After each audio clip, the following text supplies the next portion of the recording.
एक संकेत किया सज्जनों, सैद्धांतिक धरातल पर घोर परतंत्र देश है भारत।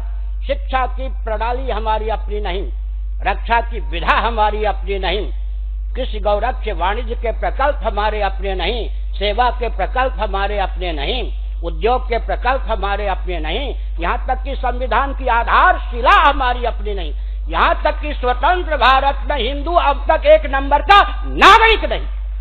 किस आधार पर हम कह सकते हैं कि भारत स्वतंत्र देश है? जितनी परतंत्रता के दिनों में हमको प्राप्त नहीं थी, उतनी परतंत्रता स्वतंत्र भारत में हमको प्राप्त है।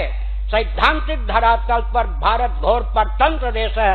अब तो भोजन विवाह आदि की प्रक्रिया में भी विकृति की पराकाष्ठा आ रही है। इसलिए पूरे आमूलचूल परिवर्तन के लिए अहंकार को छोड़कर मर्यादा की रक्षा का पालन करते हुए संत महानुभावों का यह दायित्व होता है कि वे सैद्धांतिक धरातल पर भारत को स्वस्थ करने का बीड़ा उठावें। श्रीमद् भागवत के अनुसार 4-5 उदाहरण देकर मैं वक्तव्य को विराम देता हूँ। आप सोचते होंगे बार बार कह रहे हैं वक्तव्य को विराम देता हूँ, लेकिन विराम दे नहीं रहे, तभी तो आपका मन लटका है।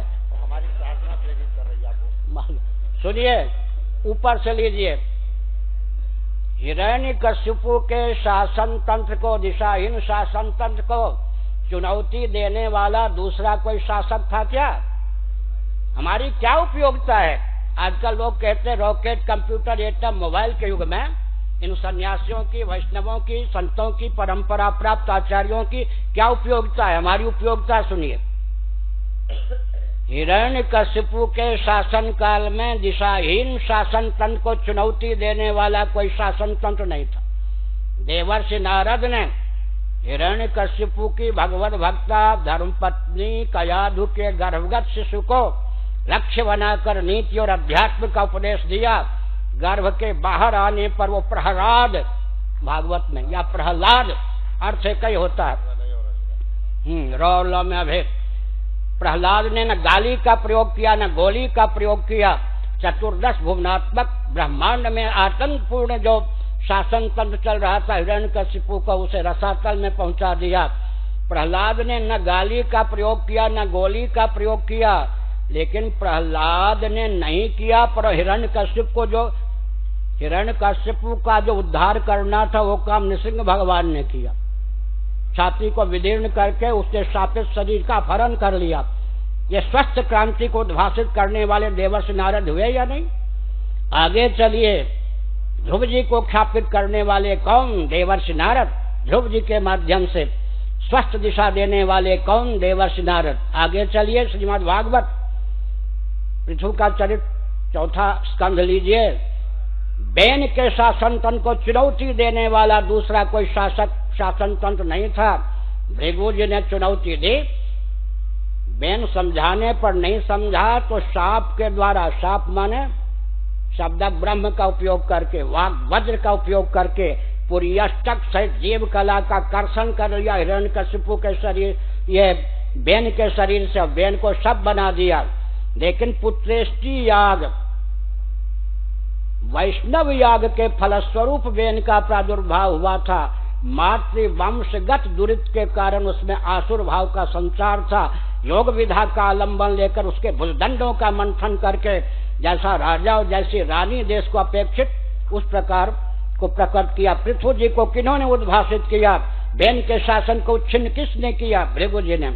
इधर लीजिए, भगवान वशिष्ठ और विश्वामित्र जी ने भगवान रामभद्र को अवतीर्ण कर रावण के दिशाहीन शासन तंत्र के उच्छेद का और राम राज्य की स्थापना का मार्ग प्रशस्त किया।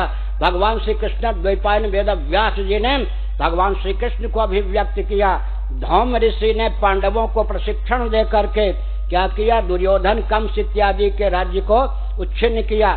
कलयुग में ईस्वी सन से 560 वर्ष पूर्व अवतीर्ण भगवान शंकराचार्य कुमारिल भट्ट ने बौद्ध शासक सुधन्वा को मारा तो नहीं, शाप नहीं दिया, उसके हृदय का मंथन करके, परिवर्तन करके उसे सनातन सम्राट के रूप में ख्यापित किया।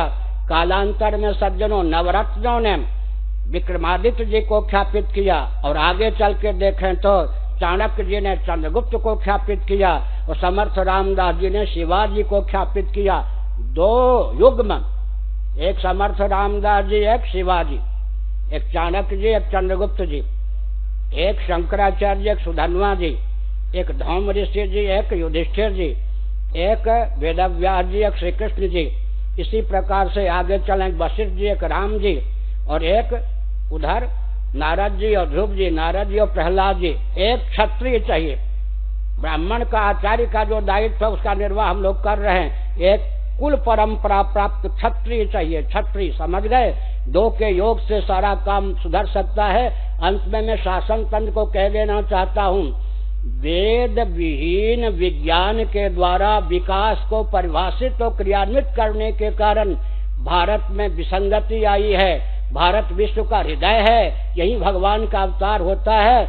अगर शासन तंत्र केंद्रीय या प्रांतीय अपेक्षित शोधन नहीं करता तो हमारी चंडी चेतने में विलंब नहीं लगती, और हम कोई बोर्ड के माध्यम से आचार्य नहीं बनाए जाते। हम भगवान सदाशिव, आपको सुनकर आश्चर्य होगा, इस कल्प में हमारी वंश परंपरा, हमारी गुरु परंपरा कितनी पुरानी है जी। इस कल्प में श्रीमन नारायण सहित तो वंश परंपरा का प्रादुर्भाव होता है, गुरु परंपरा का प्रादुर्भाव होता है। शंकराचार्य महाभाग तो 10वें स्थान पर हैं। इस कल्प में 1,97,29,49,117 वर्ष हमारी गुरु परंपरा के व्यतीत हो गए। कोई फूंक मारकर हमारी गुरु परंपरा को छिन्न कर सकता है क्या? चाहे गांधी जी को खड़ा कर लो हमारे विरोध में, चाहे विनोबा जी को खड़ा कर लो हमारे विरोध में, चाहे दलाई लामा जी को खड़ा कर दो हमारे विरोध में, भारत के आध्यात्मिक मनीषी के रूप में इनको ख्यापित कर दो, हमारा विकल्प नहीं है। श्रीमद् भागवत किसको कहते हैं? श्रीमद् भागवत का उद्घोष है, ब्राह्मण का विकल्प नहीं है। अगर विकल्प को ढूंढोगे ब्राह्मणों को ताक पे रखकर, तो आधुनिक शिक्षक, नेता, मंत्री, इन्होंने ब्राह्मणों के विकल्प के रूप में ख्यापित करके ब्राह्मणत्व का विलोप किया या नहीं? इन्हीं से ब्राह्मणत्व को, शिक्षा पद्धति को खतरा है या नहीं? क्षत्रियों का विकल्प निकाले गए ये पुलिस और मिलिट्री वाले, इन्हीं से रक्षा विभाग को खतरा है या नहीं?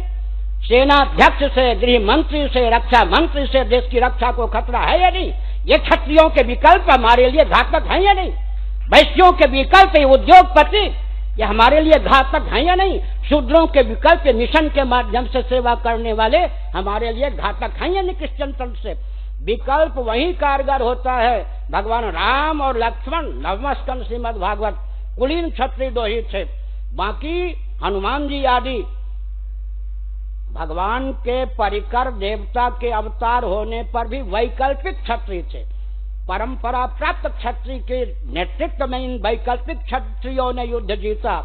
लेकिन परंपरा प्राप्त अगर हमारा तिरस्कार करके हमारे विरोध में वैकल्पिक बना लो ना, हमारे विकल्प में दलाई लामा जी को बना लो, पोप जी को बना लो, 1000 गुरुओं को बना लो, हर घर में जगत गुरु को बना लो, होगा क्या?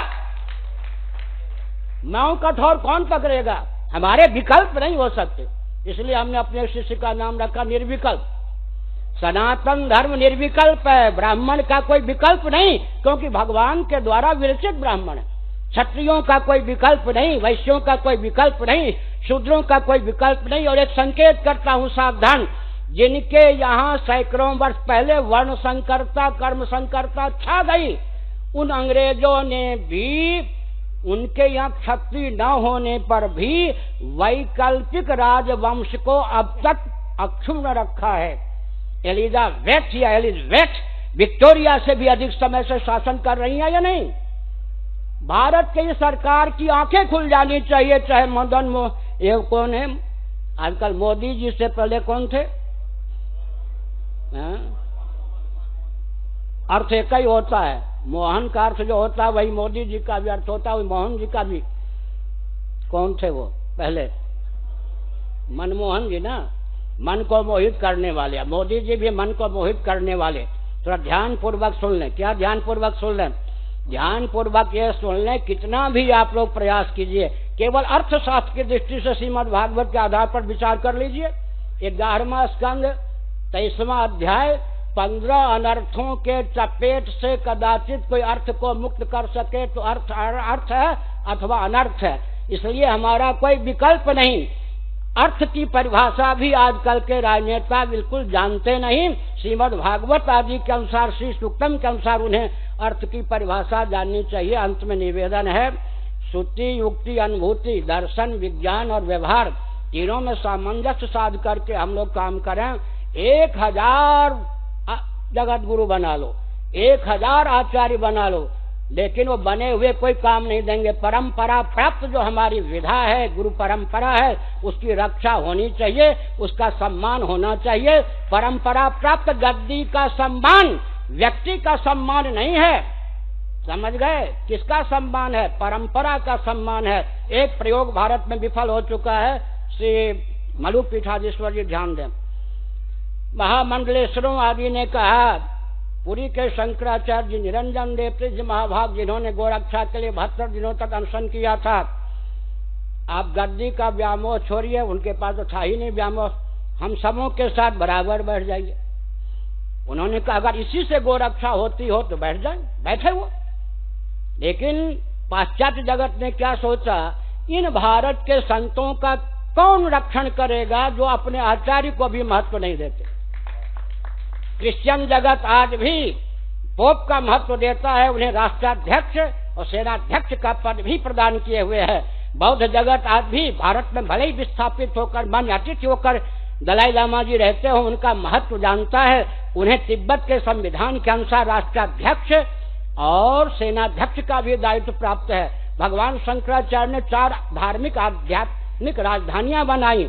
1000 जगत गुरु बना लो, 1000 आचार्य बना लो, कबीर पंथियों के भी आचार्य बना लो, सबको चुनौती है। मनु परंपरा से जो हम आचार्य हैं, हमको 7वें आसमान में भेज दो, गुफा में, 7वें गुफा में जाके बंद कर दो। हमारे बिना अहंकार नहीं है, ये ज्ञान विज्ञान की ओर से चुनौती है। हमारे बिना पूरे विश्व को, सारा जगत लग एक साथ होकर भी तिल भर खिसका के दिखा दो तो हम समझ लें कि हमारी उपयोगिता नहीं है। इसलिए इस रॉकेट, कंप्यूटर, एटम और मोबाइल के युग में भी श्रीमद् भागवत की उपयोगिता है, आचार्यों की उपयोगिता है। यह कहकर प्रवचन को विराम है। बुरा न मानो, होली है।